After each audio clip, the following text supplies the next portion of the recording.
A lot of chatter. I mean, I can't wait to get there and I get to hear what the assistant trainer told the cousin of the assistant trainer, told the agent of the assistant agent.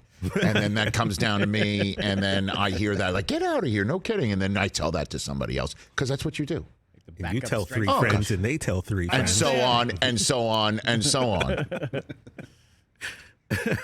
So there's that part of the combine. And then there's the part of the combine where everybody speaks in front of a microphone. Not everybody.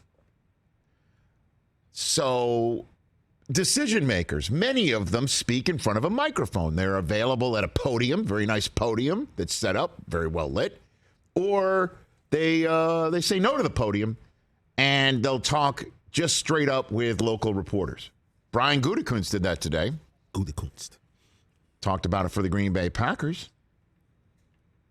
But we're going to place that one aside for the moment. And we're going to talk about the Chicago Bears. They're first on the clock. And we've been talking a lot about them. And I know what we've been saying here. I've been setting the table for you, the Rich Eisen Show listener and viewer. So you're smarter. You get to walk around and say, guess what I heard on the Rich Eisen Show? And they'll say, boy, are you smart. We make you smarter.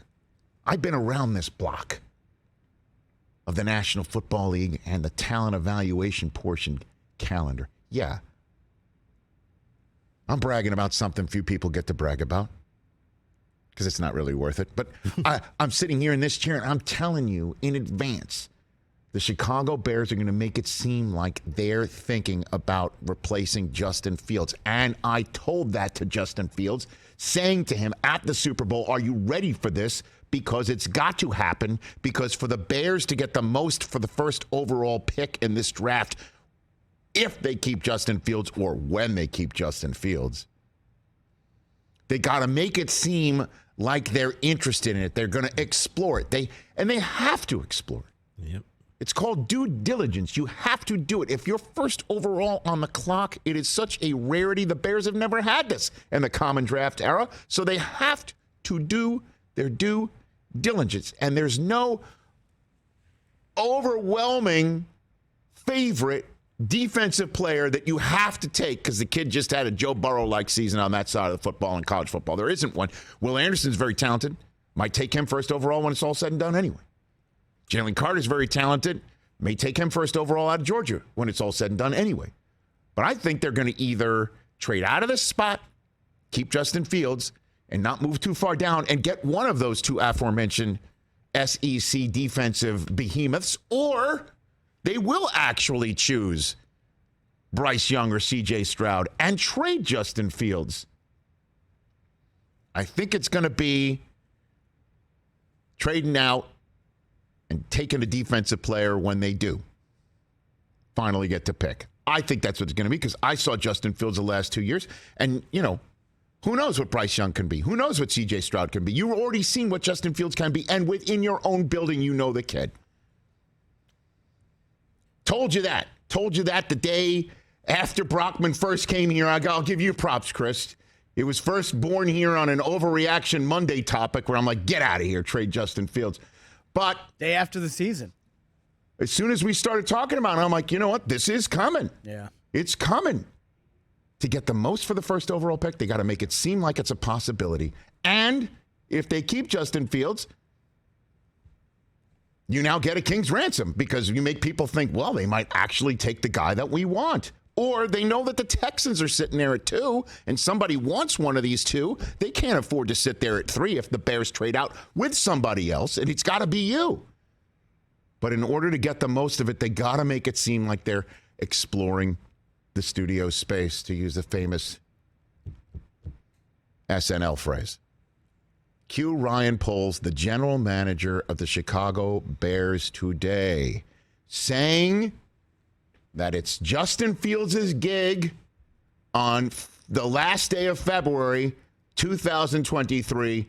But listen to the conditional phrasing and the buts and all of that.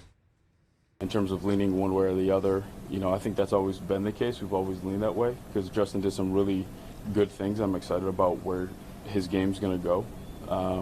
But at the same time, when you sit in our situation at 1 overall, you have to do your due diligence. You have to investigate everything. You got to spend time with those guys just to make sure we're making the right decision. What's important to me, and I think everyone knows me by now, and how I want to treat our players. We'll be in communication with Justin along the way just to make sure that, he knows what we're doing and nothing's a surprise to him. I don't want to put words in your mouth, but is it safe to say from what you've said now and last time we met that you're planning on Justin being the quarterback next year? That's the plan right now. And like I said, we're going to do our homework on this class. And if something changes, and again, I'll just use the same statement, we got to be blown away to say, you know what, I think this is best for our organization. Bravo. Bravo. I like it. Ryan He didn't go far enough. He doesn't have to. But that doesn't really, I'm not sold. What do you mean you're not sold? I'm not sold that they're actually open for business. Like, you got to come out there and be like, look, tell Fields behind the scenes, we love you. You're our starter next year, but I'm going to say a bunch of BS in front of all these people to think that you're not the guy, but you're the guy, okay? Right. Uh-huh. And then get up there and be like, look, we're evaluating everyone. We're trying to get better at every position. Look, we were first on the clock for a reason last year. We need to get better. That starts at the quarterback, and it goes right down the list. Then people actually think you might be open for business. But you... I'm not buying that, are you? By the way, this is why it's bravo. Because you do have Justin Fields to think about. And you do have a young man who doesn't deserve to have his credentials as your starter questioned, but he has to, because you also might fall in love with the quarterback you meet this week, then again, and you might look around at the film and the coaches might look at each other and go, you know what? This kid is the real deal. And you've got to keep that option open. And by saying that, every evaluator knows he could, in fact, fall in love with the guy. And if he still loves Justin Fields and gets it out there, maybe I'm falling in love with this guy.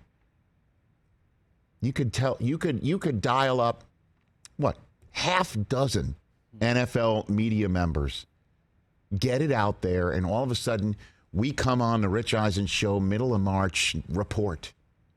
Bears love Bryce Young. Bears love C.J. Stroud. And then all of a sudden... away in meeting. But right now, you can't come out and say anything but, Justin's our guy. That's our plan. We need to... I'll say it again. We need to be blown away for this to change. But he did just right now him. I heard that now. He's our quarterback right now, for now. You have to say this. It is a thin line. You cannot turn this kid off by saying, we're wide open for business. Call me. You can't do that either. Ryan Poles just walked that line perfectly. Love our guy. That's our plan. We need to be blown away. But we have to do our due diligence. We've got the first overall pick. So for you to say, right now, for now, that you don't buy it, totally fine. You know what? That's good. Justin Fields is probably sitting at home saying, this is what he told me behind the scenes. Right. But the day, check in on Justin Fields the day Bryce Young goes to pay a visit. Check on Justin Fields the day C.J. Stroud starts roaming the halls of Hallis Hall. These kids are coming. They're coming. You have to do that. It has started. It is off and running. Catch the Rich Eisen Show every single day on the Roku channel, 12 to 3 Eastern, for free.